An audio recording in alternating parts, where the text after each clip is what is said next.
রাতের ম্যাচে হাড্ডাহাড্ডি লড়াই দেখায় সি গ্রুপের দুই সেরা দল ব্রাজিল এবং মরক্কো। তেমনই সকালের ম্যাচে স্কটল্যান্ডের বিপক্ষে দারুণ লড়াই করে হাইতি। দুই দলের ম্যাচে দেখা যায় টান টান উত্তেজনা, শক্তিমত্তা বিবেচনায় কম হলেও চোখে চোখ রেখে জবাব দেয় হাইতি। সেখান থেকে ম্যাচের ফলাফল নিয়ে বিস্তারিত থাকছে রিপোর্টে। এবার বিশ্বকাপে সবচেয়ে আলোচিত গ্রুপ বলা হচ্ছে গ্রুপ সি কে। সেখান থেকে আসরে নিজেদের প্রথম ম্যাচে মুখোমুখি হয় ব্রাজিল এবং মরক্কো। এক গোলের সমতা নিয়ে রাতের খেলায় মাঠ ছাড়ে দুই দল। সকালের ম্যাচে হাইতি ও স্কটল্যান্ডের মধ্যকার লড়াইটিও সমান গুরুত্বপূর্ণ ছিল সবার জন্য।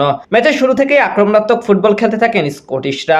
তৃতীয় মিনিটে ডিবক্সের বাইরে থেকে শট নেন বেন গ্যানন ডক, কিন্তু তার দুর্বল শট সহজেই ঠেকিয়ে দেন হাইতির গোলরক্ষক। পঞ্চম মিনিটে একবার পাল্টা আক্রমণ করার চেষ্টা করে হাইতি, কিন্তু সেখানে তাদের স্ট্রাইকার ডিটসনের শট চলে যায় গোলপোস্টের অনেক বাইরে দিয়ে।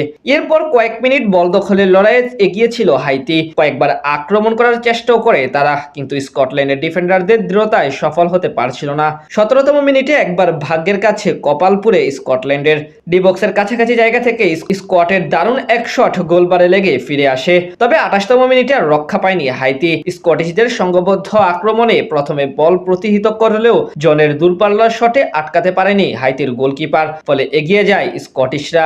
গোল হজম করে দিশেহারা হয়ে পড়ে উত্তর আমেরিকা মহাদেশের দেশটি। 34তম মিনিটে দারুণ এক সুযোগ তৈরি করে তারা। বাম প্রান্ত থেকে সুযোগ তৈরি করে গোলপোস্টে শট নেন রোবেন্স, তবে তার বল আটকে দেন স্কটিশ গোলকিপার। ফিরতি বলে হেড নিলেও একটুর জন্য গোল হয়নি। 40তম মিনিটে কাউন্টার অ্যাটাকে আরো এক সুযোগ তৈরি করতে গিয়েও ব্যর্থ হয় হাইতি।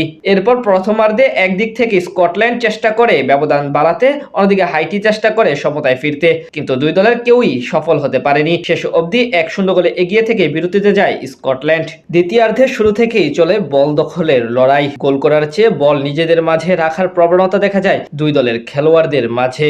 এর মাঝে কয়েকবার ফাউলের শিকার হয় স্কটল্যান্ডের ফুটবলাররা। 52তম মিনিটে কর্নার কিক পায় হাইতি, কিন্তু কাজে লাগাতে পারেনি তারা। 73তম মিনিটে ব্যবধান দ্বিগুণ করতে পারত স্কটল্যান্ড, কিন্তু জন ম্যাকগেনের বাঁকানো শট চলে যায় ডিবক্সের পাশ দিয়ে। 2 মিনিট পর হাইতিও দারুণ এক অ্যাটাক করে। 85তম মিনিটে হাইতির কাছে এসেছিল সবচেয়ে কার্যকরী সুযোগ, কিন্তু ফ্রেটানজির হাইট একটুর জন্য জালে ঢুকেনি। এরপর এভাবেই আক্রমণ ও পাল্টা আক্রমণ চলতে থাকে দুই দলের ফুটবলারদের মাঝে। হাইতি যেমন গোল শোধ করতে মরিয়া হয়ে ওঠে, তেমনি স্কটল্যান্ড ব্যবধান দ্বিগুণ করার জন্য চেষ্টা করে, কিন্তু শেষ অবধি আর কেউ সাফল্য না পেলে এক গোলের ব্যবধানে জয় নিয়ে মাঠ ছাড়ে স্কটল্যান্ড। এই জয়ের মাধ্যমে সি গ্রুপে একেবারে শীর্ষে উঠে পড়লো তারা।